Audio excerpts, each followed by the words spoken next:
So the New York State Athletic Commission, the NYSAC, has came out with an official ruling in regards to the controversial Gervonta Tank Davis versus Lamont Roach WBA 135-pound bout. And I just have 5 words to say: love, peace, and hair grease. If I tell you I'm good, probably you will say I'm boasting.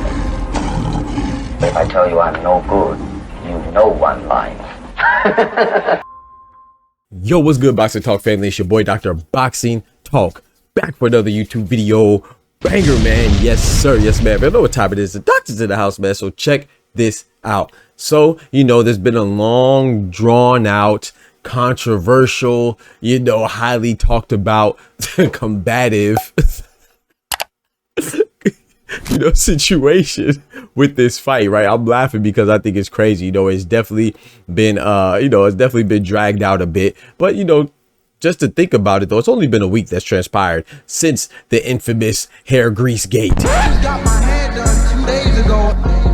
I just got my hair done. And you put grease in my shit.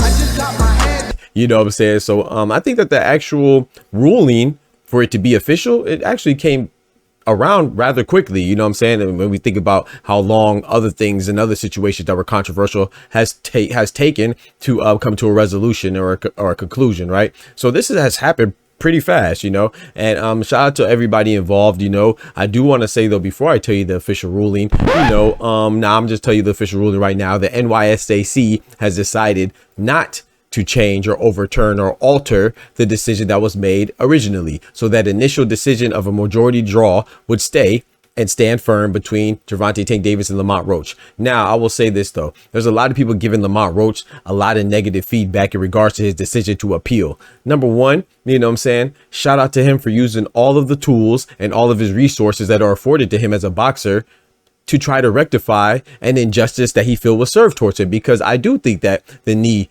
should have been called. Obviously, any boxing fan would admit that, but the point where people, I think, jump out the windows, where they act like there's no blunder in the history of boxing that has ever been, brought into the forefront of boxing, and them making a mistake. That's essentially what it was. It was a mistake. It should have been called, but we've seen missed calls before, so it's not the first one in history. However, it should have been called, and you could argue some other fouls and infractions should have been called, like turning the back or even interacting with your corner. However, like I said, there's been blunders before, especially when it comes to knockdowns or corner interactions without the consent of the ref or anything else of that matter. We've seen things not be resolved. So while I'm not saying it's the right thing to do, of course, the right thing to do is to get every call right, but we don't live in an idealistic utopian world, right? Some things are going to be missed. That's the human error associated with refereeing, officiating, and just sports in general, not just isolated to boxing. You know what I'm saying? So I do think that they, I guess, they made the decision that I thought was going to come into fruition, right? I thought that they were going to say, hey man, we're not going to change it because, like I said, we acknowledge that there's a blunder, but we also acknowledge that there's been blunders before. We can't retroactively change all of them. Then it leaves a lot open for other fighters to say, hey man, hold on, you messed up. How come you didn't change this one? So, I do think that a rematch is appropriate. And I think that's what's going to happen, man. And also to address the appeal, Lamont Roach, like I said, using that and the company that backs him, which is ProBox, the owner, Gary Jonas, has said that, yeah, he feels like, per reports, he said that he feels like that Lamont Roach would have won, but they'll even take this as like a moral victory because he feels like in the eyes of the public, Lamont Roach was the winner. So it wasn't just up to Lamont Roach. Obviously, the company that backs him and his people and his lawyers and his representatives believe that he should have appealed it. And I want to be very clear, though. I hate when people act like certain fighters from certain backgrounds or certain nationalities or certain genders or whatever it is, they cannot use all the tools that are afforded to them. Did we have a problem when Lomachenko appealed his controversial loss to Devin Haney? I didn't.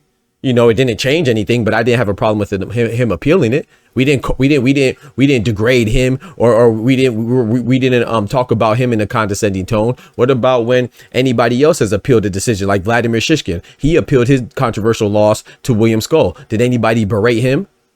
Did anybody degrade him? No. So this happens more often than you think. You know what I'm saying? Just because you don't notice it doesn't mean it doesn't happen. So now that Lamont Roach has appealed his controversial decision, Don't act like, oh, this is unheard of. No, your goofy behind doesn't watch boxing as much as you think you do. And you don't know shit about boxing as much as you think you do. And this is not unprecedented. You know what I'm saying? There's been a lot of appeals for a lot of controversial decisions. Artem Dalakian, he appealed his first and only loss to Seigo Akui. No one called him a coward or called him weak. You know what I'm saying? You know, Miguel Cotto, they said he appealed his matchup with Margarito.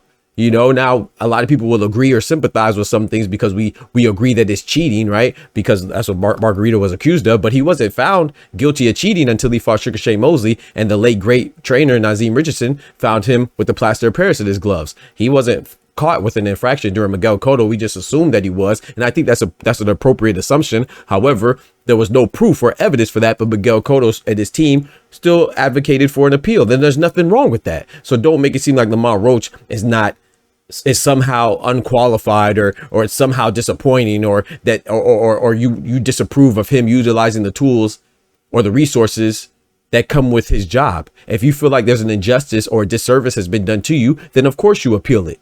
This ain't the street, this ain't the hood, this ain't the block. This is a professional sports. And so it should be treated as such. So yeah, but at the end of the day, it's not going to be overturned, and we could look forward to the rematch. I personally believe that this is the right decision because, like I said, it opens the floodgates for every single infraction that was missed to retroactively be called and checked, you know, and there was nothing besides a big blunder. It was a big blunder, but there was nothing besides a blunder by the referee that messed it. And then also, not even to mention, they also had technical difficulties when accessing the replay. So there was a plethora of issues outside of, the missed call that contributed to this controversial outcome. So I think the rematch is most appropriate, and we'll see how that goes, man. But I just want to give y'all the update. The NYSAC, the New York State Athletic Commissions, has deemed it most appropriate to leave the decision how it was originally, and that is a majority draw between Gervonta Davis and Lamont Roach, man. So don't forget to smack that like button. And most importantly, remember, with God, we can do anything. Without God, we're nothing. The doctor's out. Peace, and let me know what y'all think about it in the comments, because I know you will. You know. Yeah. From the hood to college, both worlds they had to meet. 6 degrees between us, so cold we're about to freeze. But we're Florida boys, hot takes, we bring the heat.